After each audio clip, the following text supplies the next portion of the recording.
우리 전우자와 한번 인사하겠습니다. 사랑합니다. 축복합니다. 한 번 더 인사할까? 하나님께서 우리를 평온케 하십니다. 누가 우리를 평온케 하시나이까? 하나님께서 우리를 평온케 하십니다. 여러분, 제가 어렸을 때 만화 영화 가운데 짱가라는 로봇가 있었어요. 갑자기 깜짝 놀랐네. 그 노래가 아직도 기억이 나는데, 어디선가 누군가에 무슨 일이 생기면 짜짜짜짜짜장가 엄청난 기운이 얍! 이거 아시는 분들은 연식이 좀 있는 분들인데 모르시는 분들은 연식이 좀 없고 아시는 분들은 좀 연식이 있습니다. 이런 노래가 나오면서 주인공이 짱가 이름을 부르면 짱가가 나와서 악의 무리를 모두 물리치곤 했습니다. 짱가는 당시 저를 비롯해서 모든 어린아이들에게 영웅과도 같은 대상이었어요. 그런데 이 사사시대에도 사사들이 등장을 해서 이스라엘 백성들이 공경에 처할 때마다 이방 나라들을 물리쳐주면서 이스라엘 백성들에게는 영웅처럼 비추어집니다. 우리 지난주에 이스라엘 백성들이 메소포타미아 왕 구산 리사다임으로부터 8년 동안 어려움을 겪었다라고 이렇게 말씀을 해요. 사사기서 3장 8절의 하반절의 말씀 가운데 이렇게 얘기하죠. 이스라엘 자손이 구산 리사다임을 8년 동안 섬겼더라 이렇게 얘기를 합니다. 그런데 하나님께서 사사 온니엘을 보내주셔서 이스라엘을 구원하셨는데, 이어지는 사사기 3장 10절과 11절의 말씀을 보시면 이렇게 또 얘기해요. 여호와의 영이 그에게 임하셨으므로 그가 이스라엘의 사사가 되어 나가서 싸울 때에 여호와께서 메소포타미아 왕 구산 리사다임을 그의 손에 넘겨주심에 온니엘의 손이 구산 리사다임의 다임을 이기니라 이렇게 말씀을 합니다. 11절도 보시면 그 땅이 평온한 지 40년에 그나스의 아들 온니엘이 죽었더라 이렇게 얘기를 합니다. 사사 온니엘이 영웅처럼 등장을 해서 이스라엘 백성들 구원을 하죠. 그리고 몇 년 동안 평온한 가운데 지켜주었는가 하면 몇 년이랍니까? 40년 동안. 말이 40년이지 40년이면 인간의 멘탈리티가 바뀌어지는 그런 시간 아니에요. 40년 동안을 평온하게 다스렸다라고 이렇게 얘기를 합니다. 이처럼 이 사사는 이스라엘 백성들에게는 영웅처럼 여겨집니다. 그렇게 등장하는 이스라엘의 사사들, 우리가 사사기 1장부터 21장까지 쭉 보시면 총 몇 명의 사사가 등장을 하는지 아시나요? 몇 명의 사사가 등장할까요? 누구십니까? 네. 스크린에 나온다고. 왜 이렇게 당하는지 모르겠네. 12명의 사사들입니다. 그 12명의 사사들, 첫 번째 사사 온니엘부터 마지막 사사 이 삼손에 이르기까지 12명의 사사들이 등장을 하는데, 특별히 이 사사들을 말할 때 역사적으로 비중이 있었던 사사들, 그리고 또 기록된 내용의 이 분량에 따라서 보편적으로 대사사들 내지는 또 소사사들이라고 이렇게 구분을 합니다. 지난주에 이 온니엘과 오늘 본문에서 등장하는 에훗, 그리고 여자로서 큰 영향을 주었던 드보라, 그리고 기드온, 입다, 그리고 삼손이 대사사에 속합니다. 반면에 이 성경 안에서 계보나 활동 기간을 살펴볼 때 비교적 짧게 기록된 이 사사들, 이 소사사들이라고 얘기를 하는데, 삼갈이 그래요. 우리 다음 주 살펴볼 삼갈 한 절밖에 나오지 않습니다. 31장 한 절. 삼갈, 그리고 돌라, 야일, 그리고 입산, 엘론, 압돈의 이 사사들이 있는데, 이러한 사사들이 이스라엘 백성들에게는 영웅처럼 등장을 하지만 좀 더 주의 깊게 우리가 생각을 해볼 때 왜 이런 사사들이 계속해서 등장하게 되는 것일까라는 이런 물음을 갖게 되는 거예요. 우리 지난주에도 잠시 한번 말씀을 드렸어요. 어쩌면 이런 사사들이 등장하는 거 우리가 지켜보면서 야, 이스라엘 정말 괜찮다. 영웅처럼 사사들이 등장해서 이스라엘 백성들을 구원하니까 이스라엘 백성들 야, 겁나 좋겠다. 엄청 좋겠네. 이런 생각도 할 수가 있을 것 같습니다. 마치 짱가처럼 사사들은 어려울 때마다 나타나서 영웅처럼 이스라엘 백성들을 구원하기 때문입니다. 하지만 이러한 사사들이 등장하기 전에 이스라엘 백성들이 하나님 앞에서 어떻게 살았는지를 먼저 성경은 말씀을 해요. 사사들이 등장하기 전에 이스라엘 백성들의 모습, 사사기서 3장 7절 말씀 가운데 이렇게 얘기하지 않습니까? 이스라엘 자손이 여호와의 목전에 악을 행하여 자기들이 하나님 여호와를 버리고 바알들과 아세라들을 섬긴지라 말씀합니다. 이 수로가 되는 동사만 이렇게 쭉 한번 살펴보시면 악을 행하였다라고 얘기하죠. 버렸다라고 얘기를 해요. 그리고 섬겼다. 누구를 섬겼는가? 하나님을 섬겨야 되는데 하나님을 섬긴 것이 아니라 이방 우상들을 섬겼다라고 얘기를 합니다. 또 오늘 본문 12절에서도 이렇게 말씀을 해요. 이스라엘 자손이 또 여호와의 목전에 악을 행하니라.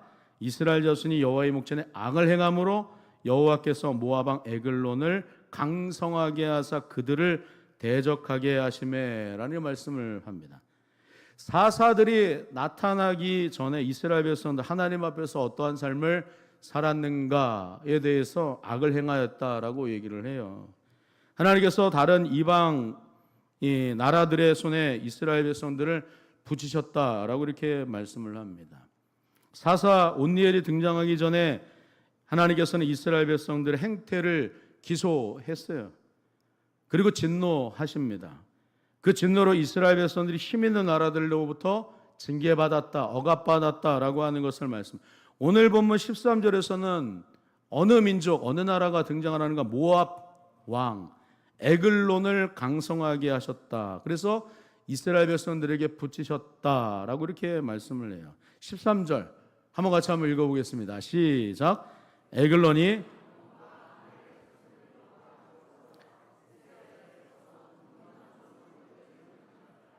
여기 보시면 에글론이 혼자 오는 것이 아니라 암몬, 아말렉 연합군을 동원해서 이스라엘을 쳐서 점령했다라고 이렇게 얘기를 합니다. 그래서 이번에도 이스라엘 백성들이 몇 년 동안 에글론을 섬기게 되었는가? 말씀 가운데 14절인데요. 14절의 말씀은 이에 이스라엘 자손이 모압 왕 에글론을 몇 년 동안 섬겼답니까? 18해, 그러니까 18년 동안 섬겼다라고 하는 거예요. 지난번에 메소포타미아 왕 구산 리사다이 몇 년이었어요?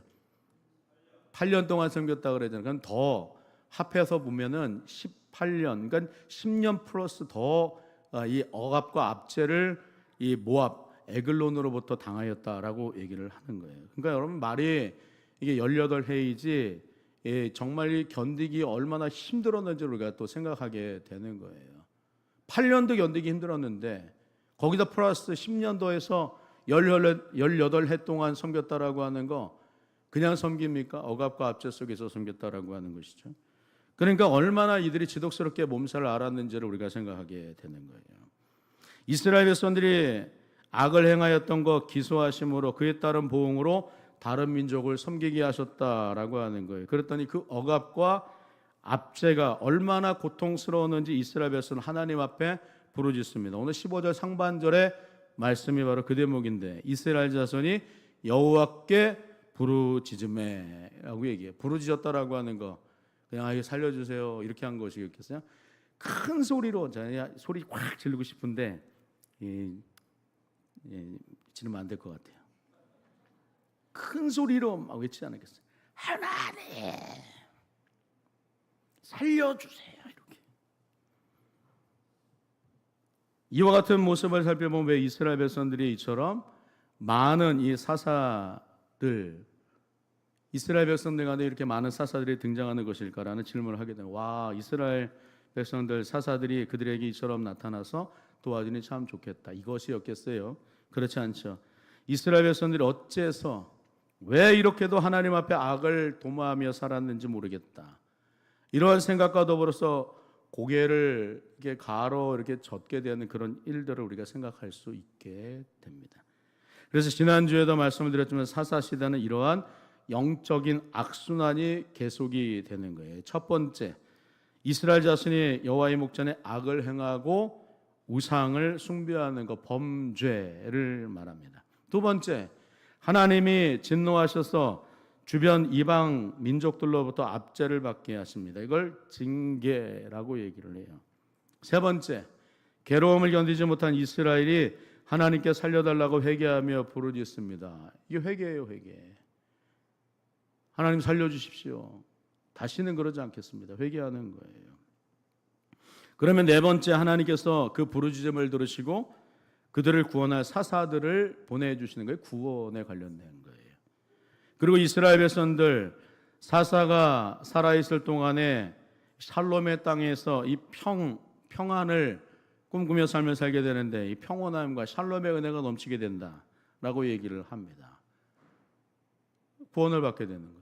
그리고 난 다음에 이스라엘 백성들의 이어지는 또 다른 모습, 똑같이 또 재범죄, 하나님 앞에 또다시 죄를 범하였다라고 하는 거. 금세 잊어먹고 하나님 버리고 다른 우상 섬기다가 또 하나님께서 또 징계하시고 또 회개하면 하나님께서 사사 보내주시고 이런 일들이 계속해서 악순환이 반복되었다라고 하는 것을 얘기해요. 이게 사사 시대의 특징이었다라고 하는 게 영적인 악순환이었다라고 얘기를 하는 것입니다.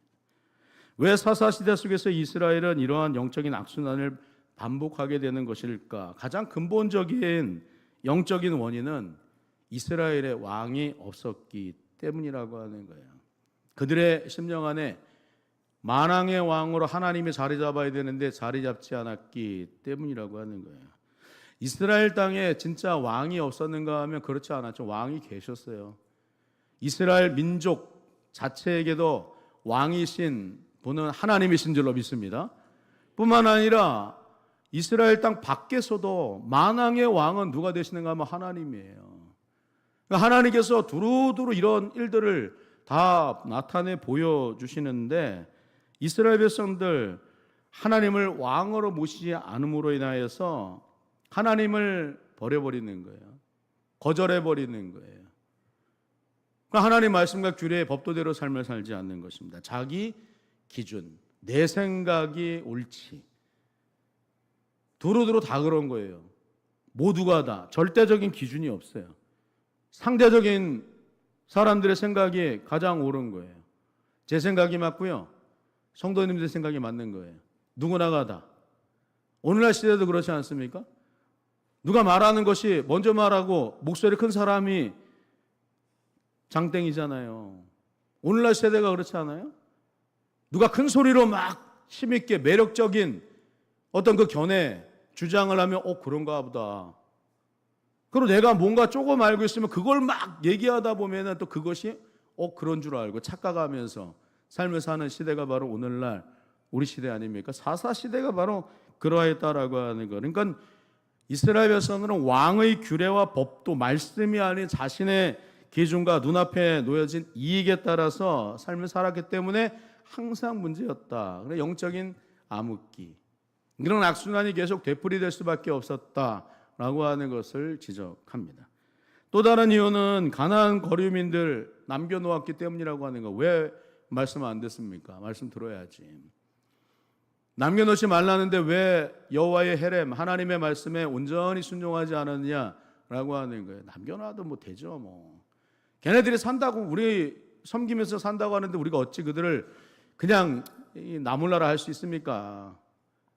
그냥 남겨두는 게 나을 것 같습니다. 이건 자신들의 생각이죠. 하나님은 진멸하되 철저히 진멸하라고 얘기하는 거예요. 우리 속에 있는 모든 것들도 다 어떻게 완전히 다 진멸할 수 있어야 되는 줄로 믿습니다.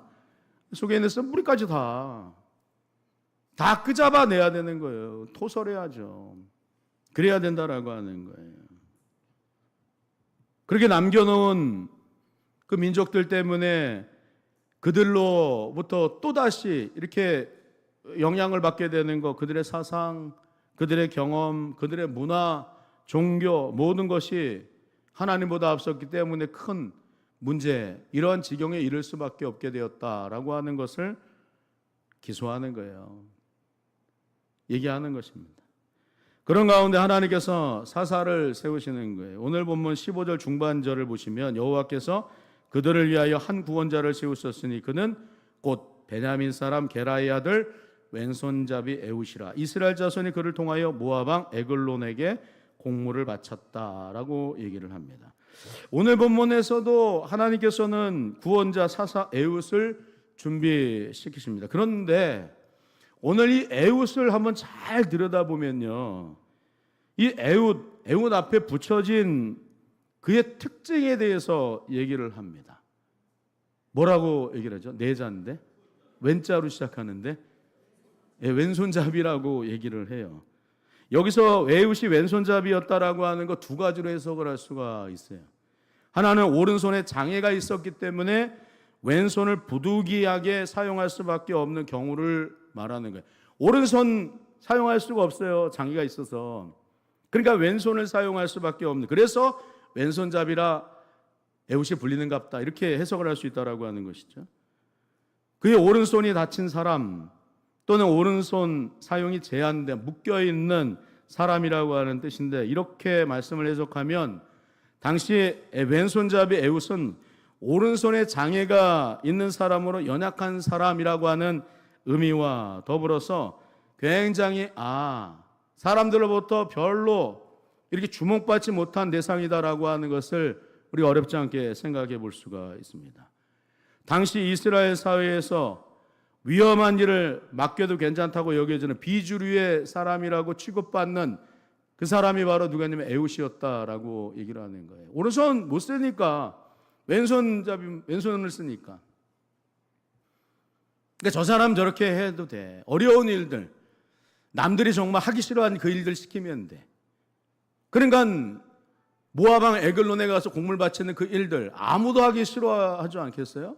그 일들을 갖다가 시켰다라고 하는 거예요. 근데 또 재밌게 여기 왼손잡이 에웃을 향하여서 어느 지파 사람이라고 얘기를 하고 있는가 하면 어느 지파랍니까? 베냐민 지파라고 이렇게 얘기를 해요. 베냐민 지파 출신. 그러니까 이 베냐민 지파라고 하는 것을 또 우리가 살펴보면 여기서 이 굉장히 중요한 대목이라고 할 수가 있는데, 베냐민의 뜻은 어떤 의미가 있는가 하면 이런 의미가 있어요. 오른손의 아들이라고 하는 뜻이 있어요. 그리고 야곱의 말째 아들 가운데서 라헬을 통하여서 낳은 이 사장, 사랑하는 아들이라고 말할 수가 있습니다. 그러니까 오른손의 아들, 오른손잡이 지파에서 가장 사랑하는 아들에서 오른손을 사용하지 못하는 자, 가장 사랑받지 못한 자가 태어났다라고 하는 거예요. 누구도 별로 주목하지 않는 사람이 바로 누구인가 하면 에웃이었다라고 말할 수 있습니다. 그래서 이어지는 오늘 보면 16절 이하 22절 말씀 가운데 쭉 이렇게 보시면요, 이런 말씀이 이렇게 기록되어 있죠. 제가 한번 빨리 읽어볼게요. 한번 따라와 보세요, 눈으로. 16절에 에웃의 길이가 한 규빗되는 좌회날선 칼을 만들어 그의 오른쪽 허벅지 옷 속에 차고 곡물을 모압 왕 에글론에게 바쳤는데 에글론은 매우 비둔한 자였더라. 에웃이 곡물을 바치기를 마친 후 곡물을 메고 온 자들을 보내고 자기는 길갈 근처 돌 뜨는 곳에서부터 돌아와서 이르되 왕이여, 내가 은밀한 일을 왕에게 아뢰려 하나이다 하니 왕이 명령하여 조용히 하라 하며 모셔선 자들이 다 물러간지라. 에웃이 그에게로 들어가니 왕은 서늘한 다락방에 홀로 앉아 있는 중이라. 에웃이 이르되 내가 하나님의 명령을 받들어 왕에게 아뢰 일이 있나이다 하며 왕이 그의 좌석에서 일어나니. 21절 22절 한번 같이 한번 읽어보겠습니다. 시작. 에웃이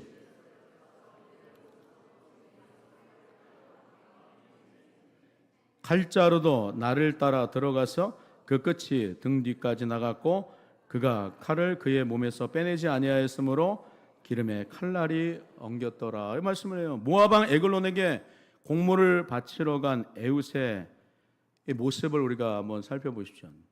누구나가 이 아주 그냥 건장하고 능력 있고 힘 있는 자를 보낸 것이 아니라 당시의 비주류예요. 힘없는 자, 소외받고 정말 연약하기 짝이 없는 오른손을 쓸 수 없어서 왼손을 쓰는 약간 장애가 있어서 쟤는 언제든지 보내도 돼라고 취급을 받는 에훗이 이 모압 에글론에게 가서 오늘 기가 막힌 일들을 갖다가 행했다라고 하는 것을 말씀을 하는 거예요.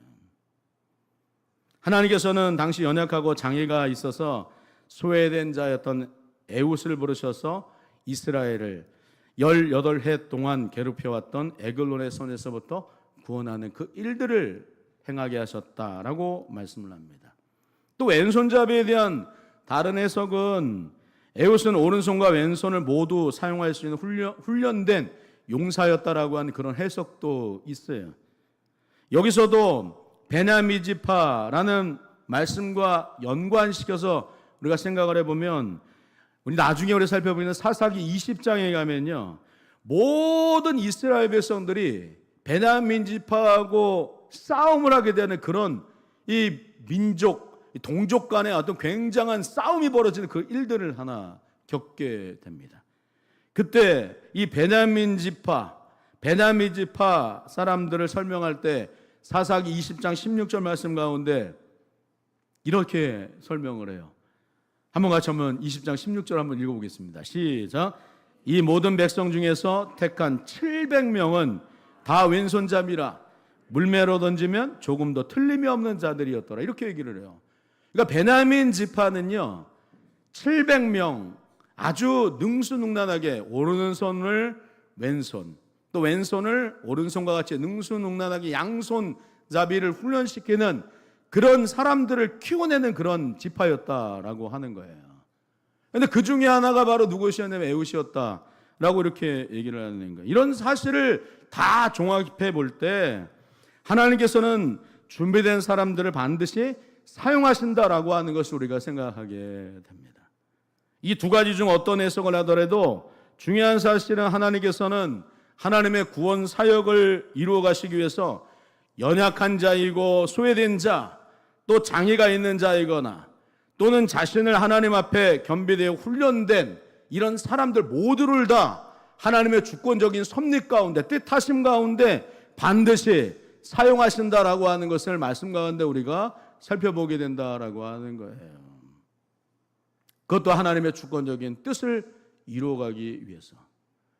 우리 사랑하는 성도님들, 이 말씀 보면서 나는 어떻다라고 생각하십니까? 나는 소외받는 자입니까? 연약한 자입니까?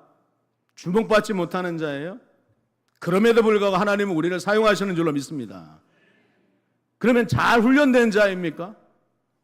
하나님의 뜻을 이루기 위해서 정말 매일같이 날마다 하나님의 뜻을 이루어 나를 날마다 목정시켜 나가나이다.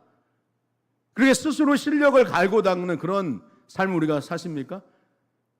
예, 그렇게 삶을 살아도 하나님은 반드시 그렇게 훈련된 우리를 사용하시는 줄로 믿습니다. 오늘 그런 사실을 말씀하고 있는 거예요. 특별히 에훗, 가장 연약한 자인 것 같지만, 소외받은 자인 것 같지만 하나님께서 그를 들어서 하나님의 엄청난 놀라운 일을 갖다 이루기 위해서 하나님께서 사용하는 그릇이었다라고 말씀을 하는 거예요. 그러니까 우리도 하나님 앞에서 그렇게 쓰임받았으면 참 좋겠다라는 생각을 하게 됩니다. 반면에 또 하나 이제 생각하게 되는 것은 이스라엘 백성들처럼 웬만하면 하나님 앞에 범죄하지 않았으면 참 좋겠다. 득죄하지 않는 그런 삶, 착하고 좋은 마음을 품고 날마다 주님께서 기뻐하시는 믿음의 삶, 그런 삶을 우리가 주 안에서 살아내면 참 좋겠다라는 그런 생각도 하게 됩니다. 우리 하나님 앞에 하나님의 기쁨이 되는 믿음의 삶을 다 살아내실 수 있기를 주님의 이름으로 축원합니다. 마지막으로 오늘 보면 29절과 30절의 말씀을 보시면요, 그렇게 하나님의 사사로 등장한 에훗이 어떠한 영향력을 끼치는가, 29절 말씀과 30절 말씀 한번 같이 한번 읽어보겠습니다. 시작. 그때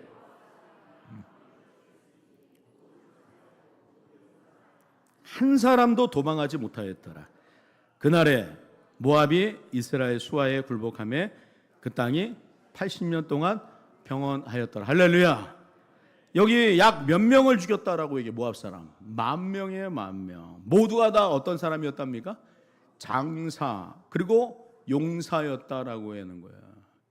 그러니까 장사이고 용사 이 모든 사람들, 그런 사람들을 모두가 다 섬멸해버리는 그런 아주 혁혁한 이 승리를 거두게 되었다라고 하는 것을 한 사람도 도망하지 못할 정도로 에웃을 통해서 비주류, 연약한 자, 소외된 자. 그러니까 우리 자신을 생각할 때 나 너무 약하다 이렇게 생각하지 마시라고요. 나는 약할지 모르지만 우리 하나님은 강하신 줄로 믿습니다. 잘 훈련받는 그런 사람을 또 하나님께서 쓰신다라고 하는 이 사실까지도 우리가 잊지 말고 기억해야 된다라고 하는 거예요.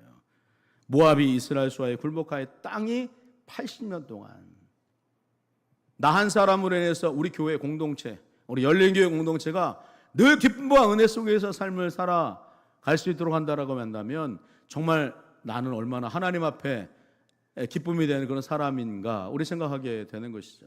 내가 하나님 앞에 잘 순종하고 하나님 앞에 잘 겸비된 사람인데 내가 있을 동안에 하나님을 온전히 영화롭게 하는 그 일들, 따뜻한 분위기, 서로 존중하는 그런 사회 모습, 공동체, 우리 공동체가 그런 공동체가 되었을 때 우리 기관과 부서와 순이 있잖아요.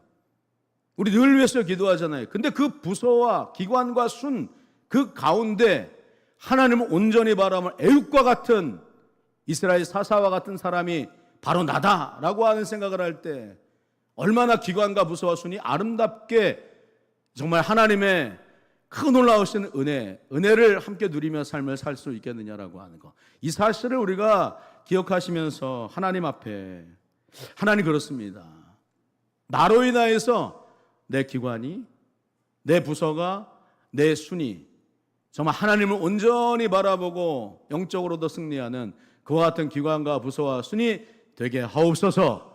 그렇게 간절히 기도하실 때 정말 주님이 우리를 통하여서 놀라운 기적의 역사 이루어 가시고 또 하나님의 뜻하신 귀한 뜻이 나를 통하여서 우리 모든 교회에 온전히 나타나는 귀하고 복된 삶 우리 모두가 다 살아가시는 우리 사랑하는 권속들 다 되실 수 있기를 주님의 이름으로 축원합니다. 기도합니다. 하나님 은혜와 사랑을 감사합니다. 하나님의 준비된 사람을 쓰십니다. 연약하다 할지라도 소외받은 자라 할지라도 잘 훈련된 자, 하나님 앞에 겸비되기를 힘쓰며 애쓰는 사람, 그 사람을 하나님께서 반드시 사용하실 줄로 믿습니다. 이스라엘 백성들을 위해서 하나님 에웃을 보내셔서 구원해내셨던 놀라우신 하나님의 섭리와 역사를 통하여서 우리들 또한 하나님 앞에 연약하다 고백하지 말게 하시고 연약함 속에서도 능히 강하게 하시고 힘을 주시고 능력 주심으로 인해서 하나님의 혁혁한 놀라운 구원의 역사를 이루어 가심을 우리 삶 가운데 날마다 목도하며 살아가는 우리 사랑하는 권속들 다 되게 하여 주옵소서. 감사합니다. 예수님 이름으로 간절히 기도하옵나이다. 아멘.